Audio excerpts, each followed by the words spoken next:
I can walk home since I'm in middle school now. Zoe, that doesn't make a difference to me. I will pick you up from school, he says, without saying another word. Dad drives off. Honey, did you turn in your math homework I helped you with last night? Dad asks. Yes, I answer.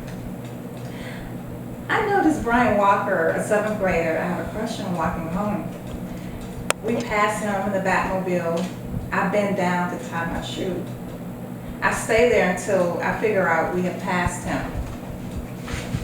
Dad looks over at me. Zoe, what are you doing down there? I'm tying my shoe, Daddy, I say. Dad raises his voice and says, you don't have any shoelaces. Oh, yeah, right, I say. I knew I hurt Dad's feelings. The rest of the way home, he's very quiet. Usually when Dad's quiet, he's either in deep thought or too hurt to say anything. I blurt out, Dad, I like the new fuzzy dice you hung on your rearview mirror. He barely looks at me and grunts, thank you. I hate when Daddy barely talks to me. Why didn't I just keep my mouth shut? Dad takes a lot of pride in that car. On the following Monday, it's raining at the school.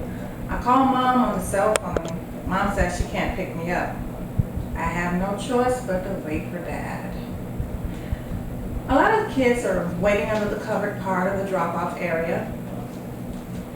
They are jumping in cars as their parents stop at the front of the drop-off zone, causing a pileup. Dad is next in line. I run over to Dad's side of the car and jump in. Dad takes off, but the car stalls and cuts off. He tries to crank the car again, yet it doesn't start. Parents in the cars behind us are blowing their horns. I wipe the front window and notice Patrick approaching the car with his father. I can hear through the window that Patrick's father, Mr. Collier, is a mechanic. I find an umbrella, get out the car, and attempt to keep our fathers and Patrick dry. Mr. Collier has to drive his car in front of Dad's car and give him a boost. The car's engine click, clocks, and finally cranks. I get back into the car. Patrick comes to the passenger side and tells me he will see me in school. Before he walks away, I ask him for his phone number. The following Saturday, I call Patrick and invite him and his father over to thank him for helping Dad. When Patrick and his father visits our house, I hand Mr. Collier the design I've been working on. He tells me he has extra equipment sitting in his garage that would be perfect for Dad's car. Mr. Collier tells us to follow him to his garage. Mr. Collier washes, dries, and buffs the car to get it ready to paint metallic sky blue. Once it dries, Mr. Collier gives me the duty of painting the white stripes on the side of the car. Patrick helps me keep the paint sprayer steady.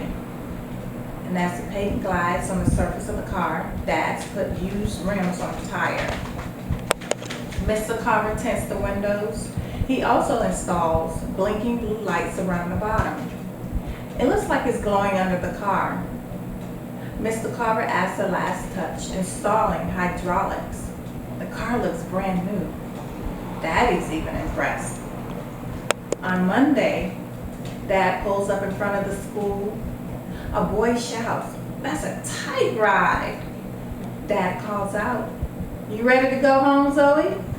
I stick my chest out and say, "Yes, Dad." I strut to the car and we ride off in style. I love it. I love that little Zoe and her family. Zoe's from a nuclear family with a mother and a father, and just Zoe? No. Just Zoe. It's just Zoe.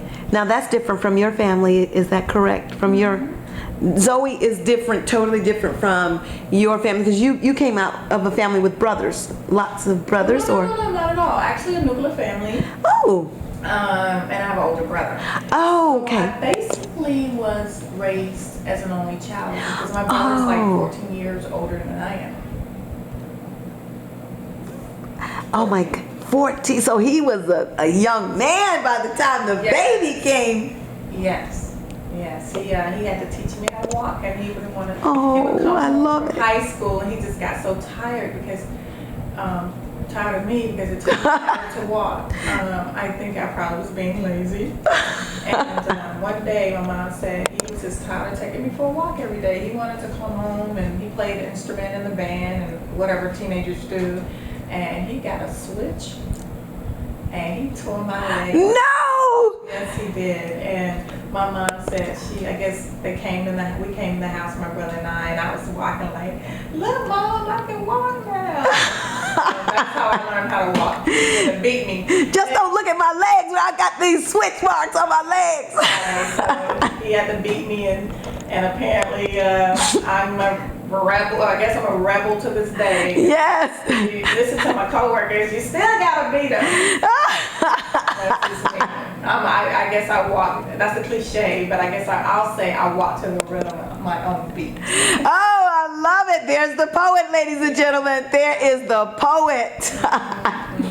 So where did Zoe come from as far as she came out of a rich background of family and love but she just made her appearance one day in a story or a poem, or where does she come from? I think we take little facets of our life, Yes. and that's how we create. So I'm sure Zoe. I love that answer. inspired me as a child. I love that answer. So Zoe, she's much more spunkier than I was, and I was extremely shy as a child. And she's not shy. She's a connector as well. She connects people together because in this story here, something where it's a situation she absolutely hates that car, and Oh my goodness. and she's been thinking about it, like thinking of ways. She's creative, like how can I make this car look better so I won't be so embarrassed when Dad has to come and get me when I told him I can walk now. I'm in middle school.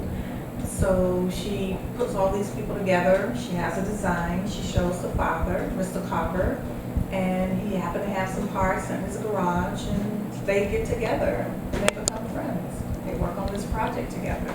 So she's a connector again. And That's right. She's creative again, and something wonderful came from something, as they say, another cliche, I will say, make lemonade out of lemon. Yes, indeed. And that's what Zoe does throughout the story, actually. So when do you think Zoe will be ready for release? Ooh, you remember Jackie? What? Yes. Or Lucy, like Ricky. Oh, right. Definitely. With all the hats. Ooh. Yes. Okay, you're giving me a deadline. Actually, she's done. I just need to go over some more edits. Yes. One more edit, and then I'm going to something I asked my mentor, my literary mother, Evelyn Coleman, to do some time ago. Oh. She's going to read it for me. Oh, I love it. I'm asking for her blessing, I love it. and we'll go from there. That's right, because she can give you that back book jacket blurb. She's an award-winning author. Yes, she is. I love Evelyn Coleman. Children's writer, author. She has an award. Matter of fact, one of her awards is, how do you say it? Every book, every young Georgian should read. She's on that list, and that's called the Freedom Train. So everyone, please I remember. look that up. The Freedom by Train. Evelyn Coleman, and she has many other books. The Foot Warmer, for White Sox Only. She Oh, is I remember an the incredible White Sox. writer, and Yes, she is. And she doesn't toot her own horn. She's very humble, very beautiful spirit. Yes, she is. Go out, tell all the young girls and young guys and middle grade teenagers to read her work. And she works, and she also has a adult thriller. That's right. Incredible. What a Woman Gotta Do. I loved it. Yeah, so definitely, ladies and men, check out all of her work. It's incredible. She'll probably hate I'm doing this for her. I do too. I do too. So thank you. Oh my goodness. Thank you so much for being our premier guest on Claudia Moss Live. I just appreciate having you in the studio today. I appreciate being here. Thank Oh my you. And goodness. you're thinking of me for your first YouTube show. Yes, yes. That's so exciting. Thank you, everything. You are a woman of many hats. Oh my goodness, yes. Yes, you are an incredible Thank you. writer. Oh, thank you. Oh my gosh, a dancer. Oh my goodness. Oh my goodness, yes. Oh my gosh, I'll never forget that night. We had that show, and I was your personal assistant. Oh yes, that is right. That is right. I did the burlesque. You helped me tremendously. I really could not have done it without you, because I got a chance to just pull myself together before the performance. You helped me with my attire, my face, my hair, your artistic eye. Oh, thank you. Definitely so nice. You're going to have to do a YouTube show of your dancing. Oh, I would love to record a burlesque routine. That's a part of your woman's show. That is right. That is right. Definitely. So thank you for saying that, because Claudia Moss Live is going to be a part of everything. A part of it's going to be a connector with other people like yourself, and it's going to be Claudia bringing herself, her family, her thoughts, her passion, her love for life, all on one stage. Oh yes. So much energy in this room. The deep breath, hum de la ram. Right. So much energy. It's incredible. Being around Claudia, ooh-wee. You're going to get a surge when you're around Claudia. Oh, the surge. You're not doing anything. You're going to do something when you like leave the room. Right. The creative juices are going to come from somewhere. Yes. Oh my goodness. Claudia, I have my pencil in my face. I'm taking notes, writing things like and when I'm talking to Claudia, these ideas, they come from nowhere. Thank you. Oh my gosh, I'm gonna write that down.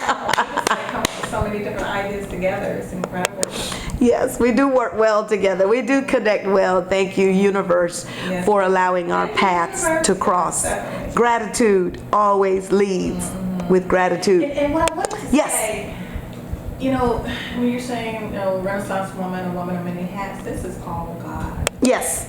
You know, sometimes I notice some people, you know, I did this, I did that, and I came up with this idea. We're just like, we're vessels. That's all. We're just tapping in, and I'm going to have to work on meditating more and Yes. raising I love my that. vibration. I have a spiritual friend, Raphael, and he gives me a lot of great information and insight, and he's like, you know, how are you eating? And I mess up, and take my fat fibers, but I mess up, and he's like, you know, sister, if you want to raise your vibrations and you want to hear more from God, you want to be more of a vessel, Yes.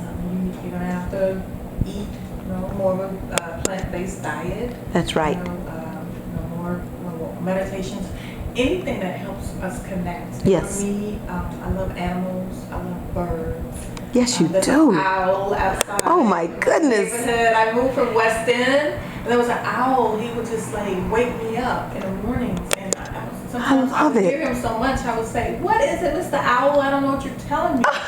And then eventually he went away. I didn't hear him anymore, and I was sad. I'm like, "Where did you go?"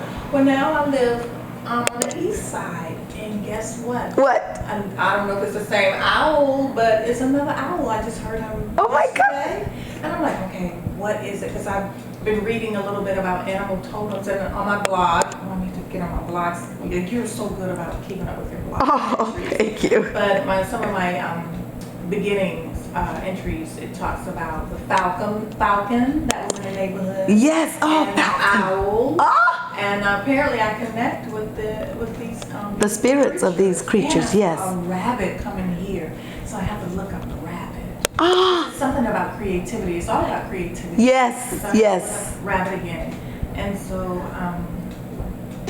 it's just a great thing to connect. It is. It really is. And to nature. Like I love walking in nature. Yes. Like you love walking. I love it. Stone Mountain, and we have Yes.